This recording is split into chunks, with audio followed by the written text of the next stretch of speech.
ഈശോ മിശിഹായ്ക്ക് സ്തുതിയായിരിക്കട്ടെ. സഹോദരങ്ങളെ, നമുക്ക് ഈശോയുടെ വചനം കേൾക്കാൻ വേണ്ടി നമ്മുടെ ഹൃദയങ്ങളെ തുറക്കാം. പരിശുദ്ധാത്മാവിന് നമുക്ക് വിട്ടുകൊടുക്കാം. ഒരു നിമിഷം കണ്ണുകൾ അടച്ച് നമ്മളുടെ ഹൃദയത്തിൻ്റെ തീരങ്ങളിൽ ഇറങ്ങി വന്ന് നമ്മളോട് വചനം പറയുന്ന ഈശോയുടെ സ്വരം കേൾക്കാൻ നമ്മുടെ കാതുകളെ നമുക്ക് തുറക്കാം.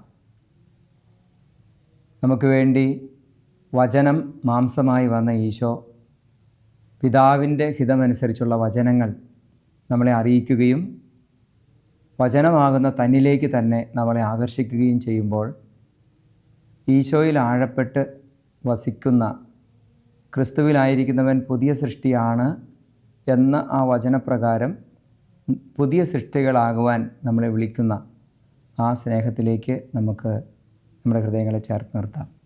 ഈശോ, ഈ വചനം ഞങ്ങളുടെ ഹൃദയത്തിൽ എപ്പോഴും അനുഗ്രഹത്തിൻ്റെ കൃപയുടെ സമയമായി മാറട്ടെ എന്ന് പ്രാർത്ഥിക്കുകയാണ്. ഈ സമയത്ത് മാലാഖമാരുടെയും വിശുദ്ധരുടെയും പരിശുദ്ധ അമ്മയുടെയും വിശുദ്ധ ഔസേപ്പിതാവിൻ്റെയും ഒക്കെ സഹായം ഞങ്ങൾ പ്രാർത്ഥിക്കുകയാണ്. പിതാവിൻ്റെയും പുത്രൻ്റെയും പരിശുദ്ധാത്മാവിൻ്റെയും നാമത്തിൽ ആമേൻ. സഹോദരങ്ങളെ, ഒരിക്കൽ ഒരിടത്ത് വചനം പറയാൻ വേണ്ടിയിട്ട് ഇങ്ങനെ പ്രാർത്ഥിച്ചൊരുങ്ങിക്കൊണ്ടിരിക്കുമ്പോൾ ഏത് വചനമാണ് അവരോട് സംസാരിക്കേണ്ടതെന്ന് ഈശോയോട് ഇങ്ങനെ ചോദിച്ചിട്ട് ബൈബിൾ തുറന്നപ്പോൾ ഈശോ എനിക്ക് കാണിച്ചു തന്നൊരു വചനമുണ്ട്. അത് വിശുദ്ധ ലൂക്കായുടെ സുവിശേഷമാണ്.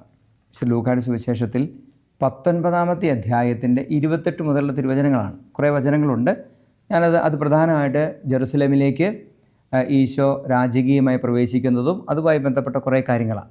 അതിങ്ങനെ വായിച്ച് അവസാനം ആ ഒരു പാരഗ്രാഫിൻ്റെ ആ ഒരു ഭാഗത്തിൻ്റെ അവസാന ഭാഗത്തേക്കൊക്കെ എത്തിയപ്പോൾ 44-ാമത്തെ തിരുവചനം അത് പെട്ടെന്ന് ഹൃദയത്തിലിങ്ങനെ ഒരു പ്രത്യേകമായൊരു ശ്രദ്ധ ആകർഷിച്ചു. പറയുന്നത് ഇങ്ങനെയാണ്.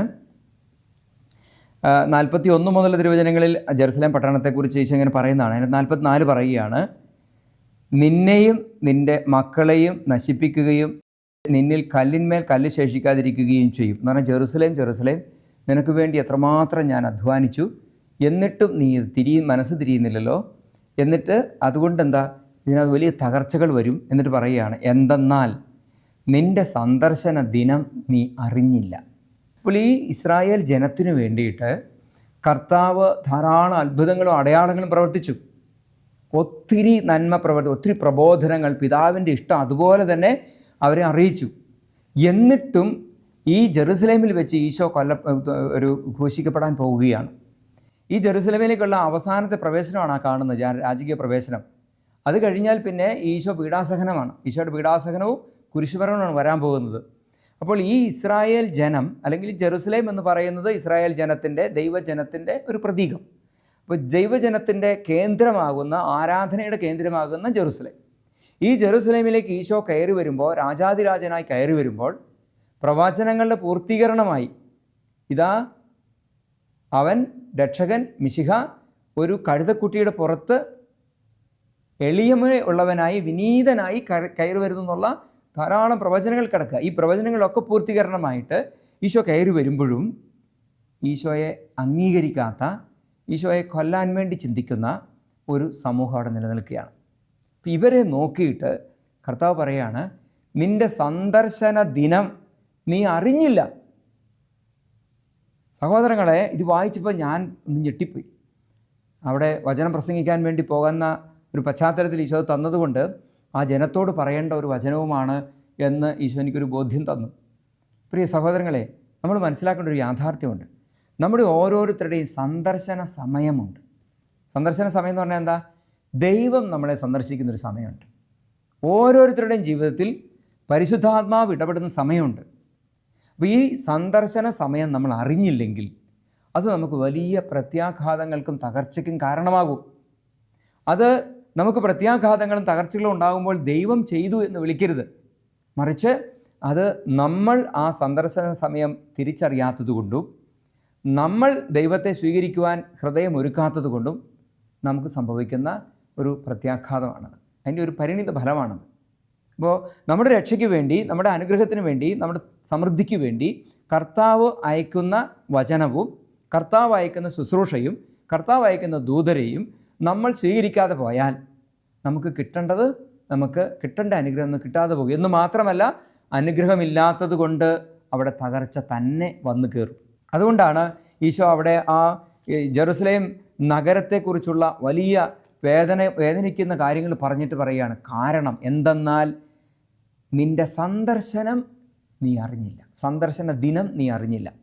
സഹോദരങ്ങളെ, പരിശുദ്ധാത്മാവ് ഈ സമയത്ത് നമ്മളോട് പറയുന്നത്, നമ്മുടെ ജീവിതത്തിൽ ദൈവം അയക്കുന്ന ദൂതന്മാരെ, ദൈവം അയക്കുന്ന ദൂതിനെ, ദൈവത്തിൻ്റെ സന്ദർശന ദിനത്തെ നമ്മൾ ഗൗരവമായിട്ട് എടുക്കണമെന്നാണ്. റോമാക്കാർക്ക് എഴുതിയ ലേഖനത്തിൽ 2-ാമത്തെ അധ്യായം, അവിടെ വിശുദ്ധ പൗലോസ്ലീഹ വളരെ വിശദമായി ചില കാര്യങ്ങൾ സംസാരിക്കുന്നുണ്ട്. റോമ 2 പ്രത്യേകിച്ചും 3 മുതലുള്ള തിരുവചനങ്ങൾ പൗലോസ്ലീഹയോടെ പറയുകയാണ്, ഇത്തരം പ്രവൃത്തികൾ ചെയ്യുന്നവരെ വിധിക്കുകയും എന്നാൽ അവ തന്നെ പ്രവർത്തിക്കുകയും ചെയ്യുന്ന മനുഷ്യ, ദൈവത്തിൻ്റെ വിധിയിൽ നിന്ന് മാറാൻ സാധിക്കുമെന്ന് നീ വിചാരിക്കുന്നുവോ? അവിടുത്തെ നിസ്സീമമായ കരുണയും സഹിഷ്ണുതയും ക്ഷമയും നീ നിസാരമാക്കുകയാണോ ചെയ്യുന്നത്? അപ്പോൾ നോക്കിക്കേ, പലപ്പോഴും നമുക്ക് പറ്റുന്ന ഒരു പ്രശ്നം എന്താണെന്നറിയാമോ? കർത്താവ് കരുണയാണ്, കർത്താവ് നമ്മളോട് കരുണ കാണിക്കുന്നു, ധാരാളം പ്രാവശ്യം കർത്താവ് കരുണ കാണിച്ചിരിക്കുന്നു. 1000 പ്രാവശ്യം നമ്മൾ തെറ്റ് ചെയ്തു, 1000 പ്രാവശ്യവും കരുണ കാണിച്ചു. വീണ്ടും 1001 1100 പ്രാവശ്യം നമ്മൾ തെറ്റ് ചെയ്തിട്ട് വീണ്ടും ദൈവം കരുണ കാണിക്കുന്നു.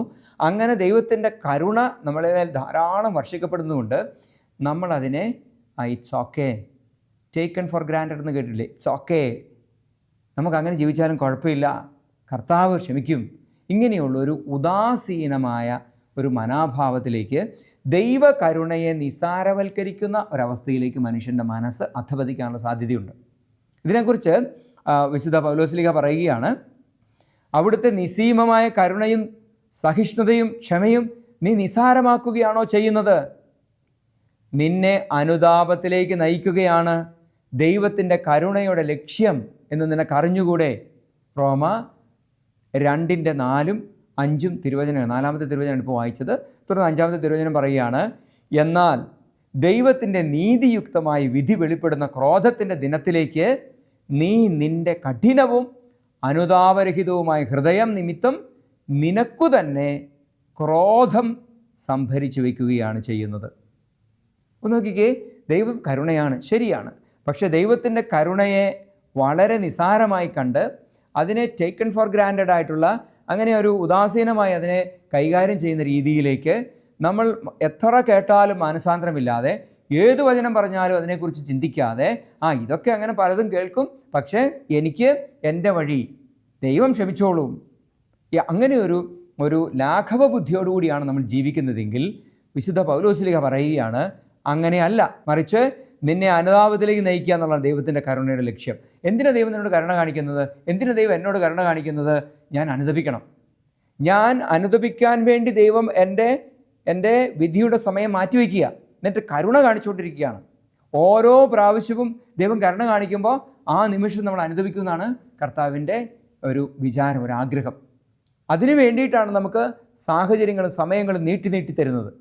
അപ്പോൾ നമുക്ക് നീട്ടിക്കിട്ടുന്ന ജീവിതവും നമുക്ക് നീട്ടിക്കിട്ടുന്ന ജീവിത സാഹചര്യങ്ങളും നമുക്ക് ഇളവ് ചെയ്ത് കിട്ടുന്ന പാപ ശിക്ഷകളുമെല്ലാം ദൈവത്തിൻ്റെ കരുണയാണെന്ന് കണ്ട്, അത് അനുതാപത്തിലേക്ക് നയിക്കാൻ വേണ്ടിയിട്ടുള്ളതാണെന്ന് കണ്ട് നമ്മൾ നമ്മുടെ ജീവിതത്തെ നവീകരിക്കണം, അനുതാപത്തിലേക്ക് പോകണം എന്നതാണ് ദൈവം ആഗ്രഹിക്കുന്നത് എന്ന് നമ്മൾ തിരിച്ചറിയണം. ഇല്ലെങ്കിൽ നമ്മൾ വലിയ പ്രത്യാഘാതത്തിലേക്ക്, അതാണ് ഇവിടെ പറഞ്ഞിരിക്കുന്നത്, നിൻ്റെ കഠിനവും അനുതാപരഹിതവുമായ ഹൃദയം നിമിത്തം നിനക്ക് തന്നെ നീ ക്രോധത്തെ സംഭരിച്ചു വെക്കുകയാണ് ചെയ്യുന്നത്. അപ്പോൾ കഠിനമായ ഹൃദയം, അനുതാപരഹിതമായ ഹൃദയം ദൈവനീതിയുടെ വെളിപ്പെടുത്തലിന് വേണ്ടിയിട്ടാണ് കാത്തിരിക്കുന്നത്. അപ്പോൾ നോക്കിയേ, നമ്മൾ ദൈവികമായ സ്വഭാവങ്ങൾക്ക് അല്ലെങ്കിൽ ദൈവത്തിൻ്റെ കരുണയെക്കുറിച്ച് നമ്മൾ ചിന്തിക്കുമ്പോൾ അതിൻ്റെ കൂടെ തന്നെ മറ്റൊരു സ്വഭാവമാകുന്ന നീതിയെക്കുറിച്ചും കൂടെ നമ്മൾ തിരിച്ചറിയണം. ദൈവം കരുണ കാണിച്ച് അവസാനം നമുക്ക് എല്ലാ കരുണയുടെ മാർഗങ്ങളും നമ്മൾ തിരസ്കരിച്ചാൽ പിന്നെ നമുക്ക് വേണ്ടി അവശേഷിക്കുന്നത് നീതിയുടെ വിധി മാത്രമേ ഉള്ളൂ. വിശുദ്ധ ഫൗസ്തീനാമയോട് ഈശോ പറയുന്ന കാര്യമുണ്ട്. ഫൗസ്തീനാമയ്ക്ക് പ്രത്യക്ഷപ്പെട്ടിട്ട് ഈശോ പറയുകയാണ്, നീ ഈ ലോകത്തിൽ ആയിരിക്കുന്നിടത്തോളം കാലം നീ ദൈവത്തിൻ്റെ കരുണയെക്കുറിച്ച് പറയണം. ദൈവത്തിൻ്റെ കരുണയെക്കുറിച്ച് നീ എഴുതണം. ഞാൻ നിന്നോട് ഓരോ ദിവസം പറയുന്നത് നീ എഴുതി വയ്ക്കണം. അങ്ങനെ ലോകം മുഴുവൻ ദൈവകരുണയെക്കുറിച്ച് പറയണം. നീ എൻ്റെ വൈദികരോട് പറയണം എൻ്റെ കരുണയെക്കുറിച്ച് പ്രസംഗിക്കാൻ. കാരണം എന്താ? കരുണയുടെ ഒരു കാലമുണ്ട്. ആ കാലം കഴിഞ്ഞാൽ പിന്നെ നീതിയുടെ കാലമാണ്. കരുണയുടെ ഒരു കാലമുണ്ട്. ആ കാലം കഴിഞ്ഞാൽ പിന്നെ നീതിയുടെ സമയമാണ്. നീതിയുടെ സമയം വന്നു കഴിഞ്ഞാൽ പിന്നെ ഒരു വിശുദ്ധനും ഒരു വിശുദ്ധിക്കും നമുക്ക് വേണ്ടി മധ്യസ്ഥം പ്രാർത്ഥിക്കാൻ പറ്റില്ല. നീതിയുടെ സമയം വന്നു കഴിഞ്ഞാൽ പിന്നെ ആരും നമുക്ക് വേണ്ടി കരുണയ്ക്ക് വേണ്ടി യാചിക്കാനുണ്ടാവില്ല. മറിച്ച് കർത്താവിൻ്റെ നീതിയുക്തമായ വിധി മാത്രം. ഓരോരുത്തരും താന്താങ്ങൾ ചെയ്തതിനനുസരിച്ച് വിധിക്കപ്പെടുന്ന സമയം, നമ്മുടെ മരണസമയം. അതിനു മുൻപേ കരുണ സ്വീകരിക്കണം. കരുണ സ്വീകരിക്കാത്ത വ്യക്തി വിധിക്ക് അർഹനാണ്. അപ്പോൾ പിന്നെ ആ വ്യക്തിയുടെ ആത്മാവ് ഒരു വളരെ സങ്കടകരമായ അവസ്ഥകളെ നേരിടേണ്ടി വരും. ഇത് പൗലോസ്ലീഹ പറയുന്നത് ഈ റോമാക്കാർക്ക് എഴുതിയ ലേഖനം 2-ാമത്തെ അധ്യായത്തിൽ. തുടർന്ന് നമ്മൾ ഒരു 15-16 തിരുവചനം വരെ വായിച്ചാൽ നമുക്കത് കാണാൻ പറ്റും. അതിൽ 6 മുതലുള്ള വചനങ്ങൾ ഇങ്ങനെയാണ്: എന്തെന്നാൽ ഓരോരുത്തർക്കും താന്താങ്ങളുടെ പ്രവൃത്തിക്കനുസരിച്ച് അവിടുന്ന് പ്രതിഫലം നൽകും. സൽക്കർമ്മത്തിൽ സ്ഥിരതയോടെ നിന്ന് മഹത്വവും ബഹുമാനവും അക്ഷയത്വവും അന്വേഷിക്കുന്നവർക്ക് അവിടുന്ന് നിത്യജീവൻ പ്രദാനം ചെയ്യും. അപ്പോൾ നോക്കിക്കേ, ദൈവത്തിൻ്റെ കരുണയെ മനസ്സിലാക്കി ജീവിതത്തെ നവീകരിച്ച് സൽക്കർമ്മങ്ങൾ ചെയ്ത് അതിൽ സ്ഥിരതയോടെ നിൽക്കണം. 3-4 ദിവസം നല്ലതൊക്കെ ചെയ്തു, കുറച്ച് പുണ്യമൊക്കെ പ്രവർത്തിച്ചു, പിന്നെ അതിനെക്കുറിച്ച് മടുത്തിട്ടേച്ച് പോയി പിന്നെയും പഴയ പാപത്തിലേക്ക് പോയാൽ അല്ല പറയുന്നത്. അങ്ങനെയുള്ളൊരു വ്യക്തിയെക്കുറിച്ചല്ല പറയുന്നത്. സൽക്കർമ്മങ്ങൾ ചെയ്ത് അതിൽ സ്ഥിരതയോടെ നിൽക്കുന്നവർക്ക്, അങ്ങനെ മഹത്വവും ബഹുമാനവും അക്ഷയത്വവും അന്വേഷിക്കുന്നവർ. മഹത്വവും ബഹുമാനവും അക്ഷയത്വവും എന്ന് പറഞ്ഞാൽ നിത്യത, നിത്യജീവൻ, സ്വർഗത്തിൻ്റെ മഹത്വം. പിതാവിൻ നമ്മളെ ബഹുമാനിക്കുന്ന ഒരു സ്ഥിതിയുണ്ട് അല്ലേ? എന്നെ ശുശ്രൂഷിക്കുന്നവനെ പിതാവ് ബഹുമാനിക്കുമെന്ന് വിശുദ്ധ യോഹന്നാൻ 12-ാമത്തെ അധ്യായത്തിൽ 24-ാം തിരുവചനത്തിൽ ഈശോ പറയുന്നുണ്ട്. അപ്പോൾ ആ മഹത്വവും ബഹുമാനവും അക്ഷയത്വം, ഒരിക്കലും നശിക്കാത്ത നിത്യത, അക്ഷയത്വം അന്വേഷിക്കുന്നവർക്ക് അവിടുന്ന് നിത്യജീവൻ പ്രദാനം ചെയ്യും. ഇനി വീണ്ടും പറയുകയാണ് 8-ാമത്തെ തിരുവചനം: സ്വാർത്ഥമതികളായി സത്യത്തെ അനുസരിക്കാതെ ദുഷ്ടതയ്ക്ക് വഴങ്ങുന്നവർ കോപത്തിനും ക്രോധത്തിനും പാത്രമാകും. അപ്പോൾ സ്വാർത്ഥത, തന്നിഷ്ടം, സ്വന്തം ലാഭം, സ്വന്തം സുഖം, ജഡികാസക്തികൾ, ലോകാസക്തികൾ, ഇതിനൊക്കെ അടിമപ്പെട്ട് ജീവിക്കുന്ന ഒരു വ്യക്തി അങ്ങനെ ദുഷ്ടതയ്ക്ക് വഴങ്ങി ജീവിക്കുകയാണെങ്കിൽ, മാനസാന്തരമില്ലാതെ ജീവിക്കുകയാണെങ്കിൽ അവൻ കോപത്തിനും ക്രോധത്തിനും പാത്രമാകും. 9-10 തിരുവചനങ്ങൾ: തിന്മ പ്രവർത്തിക്കുന്ന ഏതൊരുവനും ആദ്യം യഹൂദനും പിന്നെ ഗ്രീക്കുകാരനും ക്ലേശവും ദുരിതവും ഉണ്ടാകും. എന്നാൽ നന്മ പ്രവർത്തിക്കുന്ന ഏതൊരുവനും ആദ്യം യഹൂദനും പിന്നെ ഗ്രീക്കുകാരനും മഹത്വവും ബഹുമാനവും സമാധാനവും ഉണ്ടാവും. എന്തെന്നാൽ ദൈവസന്നിധിയിൽ മുഖം നോട്ടമില്ല. ദൈവസന്നിധിയിൽ മുഖം നോട്ടമില്ല. അപ്പോൾ പ്രിയ സഹോദരങ്ങളെ, ദൈവത്തിൻ്റെ നീതിയുടെ പ്രവർത്തന സമയത്ത് അവിടെ മുഖം നോട്ടമില്ല. മറിച്ച് ദൈവത്തിൻ്റെ ഓരോരുത്തരും ചെയ്ത പ്രവൃത്തികൾക്ക് അവരെന്തർഹിക്കുന്നോ അതാണ് അവർക്ക് കിട്ടുക. പ്രിയ സഹോദരങ്ങൾ, അതുകൊണ്ട് ദൈവത്തിൻ്റെ തിരുവചനം നമ്മളോട് പറയുകയാണ്. യെശയ്യാ 1-ാമത്തെ അധ്യായം, യെശയ്യാ 1-19-20 തിരുവചനങ്ങൾ പറയുന്നത് എങ്ങനെയാണ്: അനുസരിക്കാൻ സന്നദ്ധരെങ്കിൽ നിങ്ങൾ ഐശ്വര്യം ആസ്വദിക്കും. അനുസരിക്കാതെ ധിക്കാരം തുടർന്നാൽ നിങ്ങൾ വാളിനിരയാകും. കർത്താവ് അരുളി ചെയ്യുന്നു. അനുസരിക്കാൻ സന്നദ്ധരെങ്കിൽ നമ്മൾ ഐശ്വര്യം അനുഭവിക്കും. ഇല്ലെങ്കിൽ വലിയ തകർച്ച നമ്മൾ നേരിടേണ്ടി വരും. അനേക ജനതകൾ, അനേക വ്യക്തികൾ, അനേക കുടുംബങ്ങൾ വലിയ വലിയ തകർച്ചകൾക്ക് അകപ്പെടാൻ കാരണം എന്താ? എത്രയോ പ്രാവശ്യം അവർക്ക് പാപത്തിൽ നിന്ന് പിന്തിരിയുവാൻ ദൈവം വാണിംഗ് കൊടുത്തു. ഓരോരുത്തരിലൂടെ മുന്നറിയിപ്പുകൾ നൽകി. എത്രയോ ധ്യാനങ്ങളിലൂടെ, എത്രയോ വചനങ്ങളിലൂടെ, എത്രയോ പ്രസംഗങ്ങളിലൂടെ, എത്രയോ ഇടപെടലുകളിലൂടെ, ചിലപ്പോൾ അയൽവക്കക്കാരൻ പറഞ്ഞ ഒരു കാര്യത്തിലൂടെ ആയിരിക്കാം, ചിലപ്പോൾ ഉണ്ടായ ഒരു പ്രതിസന്ധിയിലൂടെ ആയിരിക്കാം, ഏതെങ്കിലും ഒരു തരത്തിലുള്ള ഒരു ഒരു ഒരു ഒരു സ്വർഗീയമായ ഇടപെടലിലൂടെ ആയിരിക്കാം, ഒരു സ്വപ്നത്തിലൂടെ ആയിരിക്കാം, ഏത് വഴിയും ആയിക്കൊള്ളട്ടെ. എത്രയോ പ്രാവശ്യം ദൈവത്തിൻ്റെ ആത്മാവ് നമ്മളോട് സംസാരിച്ചു, മാനസാന്തരപ്പെടുവിൻ. എന്നിട്ടും മാനസാന്തരപ്പെടാതെ ജീവിതത്തെ നമ്മൾ നിത്യജീവിതത്തെ നിസാരമായി കണ്ടാൽ നമുക്ക് ഉണ്ടാകുന്ന പ്രത്യാഘാതത്തെക്കുറിച്ച് പറയുകയാണ്. അത് വലിയ വലിയ നാശത്തിലേക്ക് നമ്മൾ നയിക്കും. വിശുദ്ധ ലൂക്ക എഴുതിയ സുവിശേഷത്തിൽ ഈശോ പറയുന്ന ഒരു കാര്യമുണ്ട്.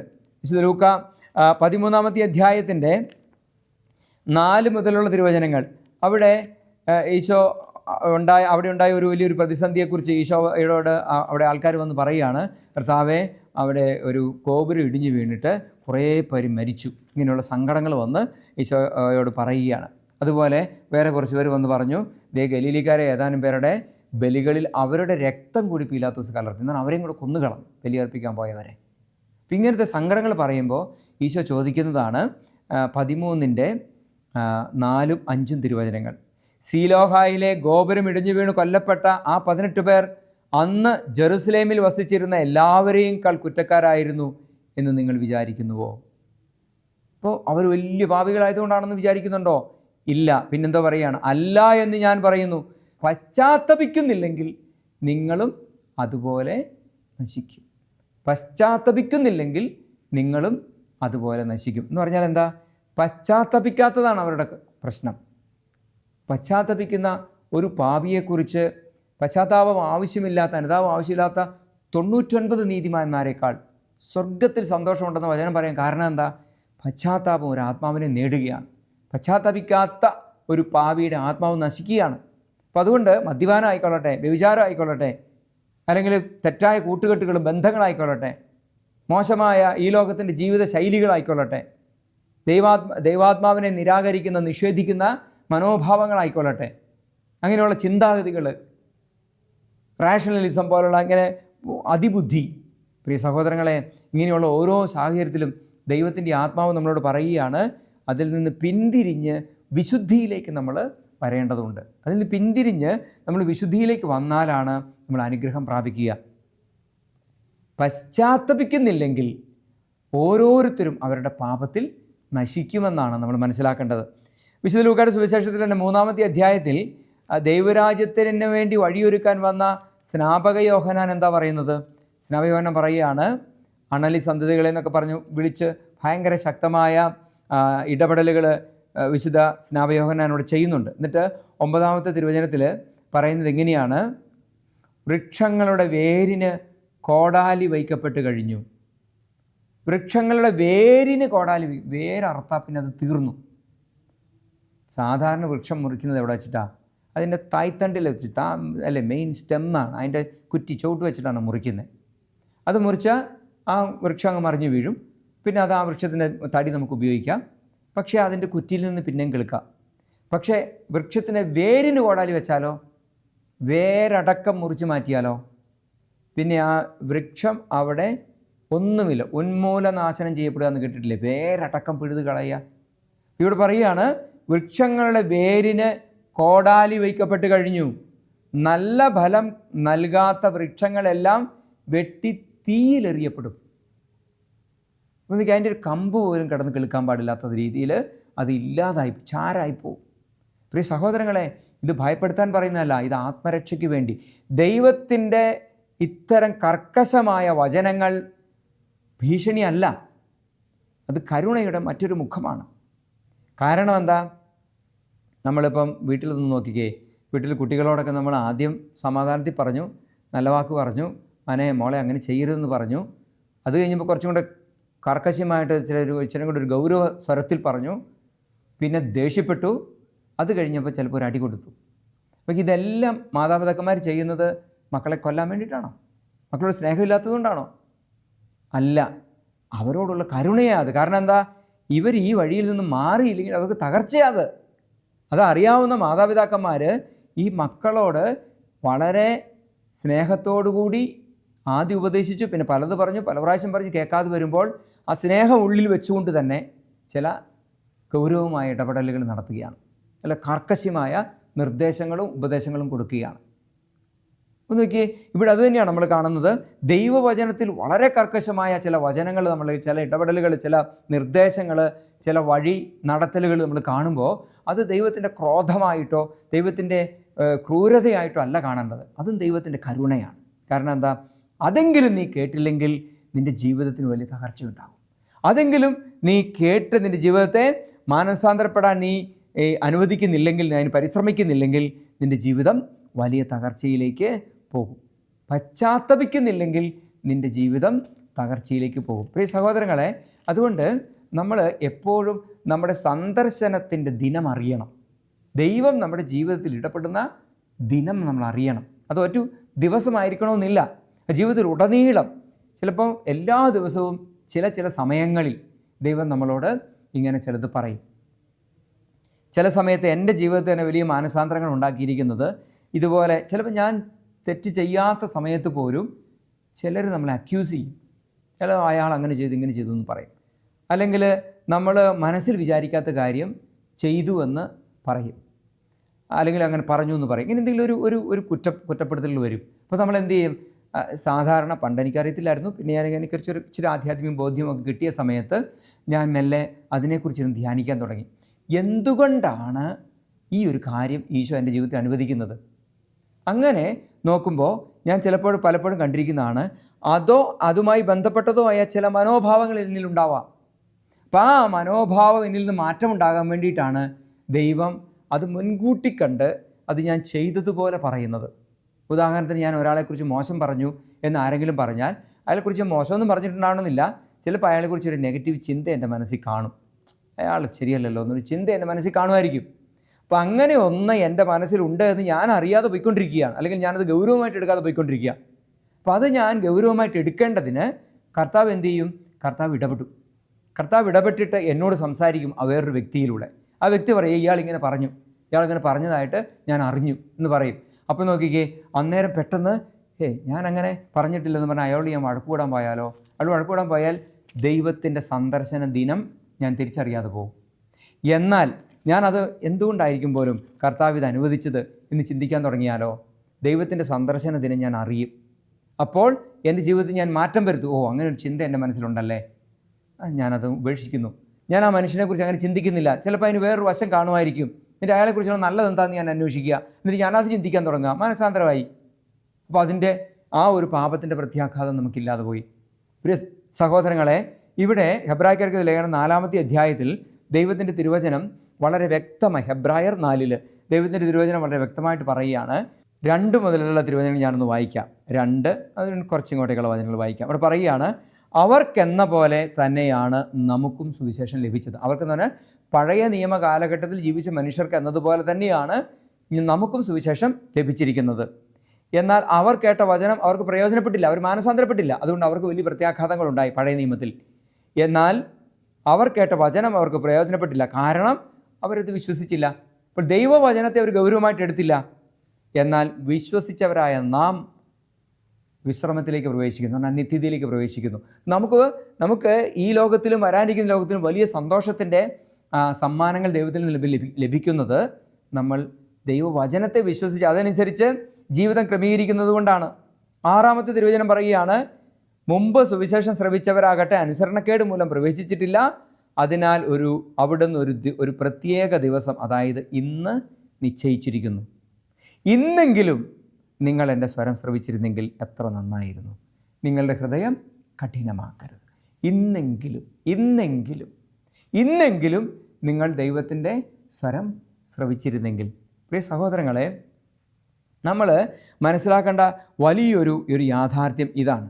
നമ്മളെപ്പോഴും ദൈവവചനം കേൾക്കുമ്പോൾ, ദൈവിക ഇടപെടലുകൾ ഉണ്ടാകുമ്പോൾ, നമ്മുടെ ജീവിതത്തിൽ ചിലപ്പോൾ നമ്മൾ പ്രതീക്ഷിക്കാത്ത ചില വേദനകളും പ്രത്യാഘാതങ്ങളും ഉണ്ടാകുമ്പോഴൊക്കെ നമ്മൾ എന്ത് ചെയ്യണമെന്നറിയാമോ? നമ്മൾ മാനസാന്തരത്തിൻ്റെ വഴികളിലേക്ക് ഒരു പിന്തിരിഞ്ഞ നോട്ടം നമുക്കുണ്ടാവണം, ഒന്ന് പുറകോട്ട് നോക്കണം. അതുകൊണ്ട് പ്രിയ സഹോദരങ്ങളെ, മാനസാന്തരത്തിന് യോജിച്ച ഫലം പുറപ്പെടുവിക്കണം. സ്നാപക യോഹന്നാൻ പറയുകയാണ്, മാനസാന്തരത്തിന് യോജിച്ച ഫലം പുറപ്പെടുവിക്കണം. ഇല്ലെങ്കിൽ ദൈവത്തിൻ്റെ നീതിയുടെ സമയത്ത് നമുക്ക് ഉത്തരം മുട്ടിപ്പോവും, നമ്മൾ വലിയ പ്രതിസന്ധിയിൽപ്പെടും. നമുക്ക് പ്രാർത്ഥിക്കാം, കണ്ണുകൾ അടയ്ക്കാം. ഈശോയെ, ഈ സമയത്ത് അങ്ങ് ഞങ്ങളോട് സംസാരിച്ച സ്നേഹത്തിൻ്റെ വലിയ കാര്യങ്ങളെക്കുറിച്ച് ഞങ്ങൾ നന്ദി പറയുകയാണ്. നിങ്ങളുടെ കരുണയും നീതിയും ഞങ്ങൾ ഒരുപോലെ മാനിക്കുകയാണ്. ഈശോയെ, നിങ്ങളുടെ കരുണയുടെ അവസരങ്ങളെല്ലാം മാനസാന്തരത്തിൻ്റെ സമയമാണല്ലോ. ഞങ്ങളുടെ ജീവിതത്തിൽ മാനസാന്തരങ്ങളുണ്ടായി ഞങ്ങളുടെ ജീവിതം നവീകരിക്കപ്പെട്ട് പുതിയ സൃഷ്ടികളായി ഞങ്ങൾ മാറുവാൻ പരിശുദ്ധാത്മാവിനാൽ ഞങ്ങളെ സഹായിക്കണമെന്ന് പ്രാർത്ഥിക്കുകയാണ്. പരിശുദ്ധ അമ്മയുടെയും വിശുദ്ധരുടെയും സഹായം ഞങ്ങൾക്ക് തരണമേ. ഞങ്ങളൊരിക്കലും പാപത്തിൽ അടിമപ്പെട്ടു പോകാതിരിക്കാൻ ഞങ്ങളെ സഹായിക്കണമേ. മാനസാന്തരമില്ലാത്ത കഠിന ഹൃദയം ഞങ്ങളിൽ നിന്ന് എടുത്തു മാറ്റി മാനസാന്തരത്തിൻ്റെയും വിശുദ്ധിയുടെയും മാംസളമായൊരു ഹൃദയം തരണമേ. അമ്മേ മാതാവേ, വിശുദ്ധ യൗസേ പിതാവേ, ഞങ്ങളുടെ പേരിന് കാരണമായിരിക്കുന്ന വിശുദ്ധരെ, വിശുദ്ധ കമ്മില്ലസെ, ഞങ്ങൾക്ക് വേണ്ടി പ്രാർത്ഥിക്കണമേ. പിതാവിൻ്റെയും പുത്രൻ്റെയും പരിശുദ്ധാത്മാവിൻ്റെയും നാമത്തിൽ ആമേൻ.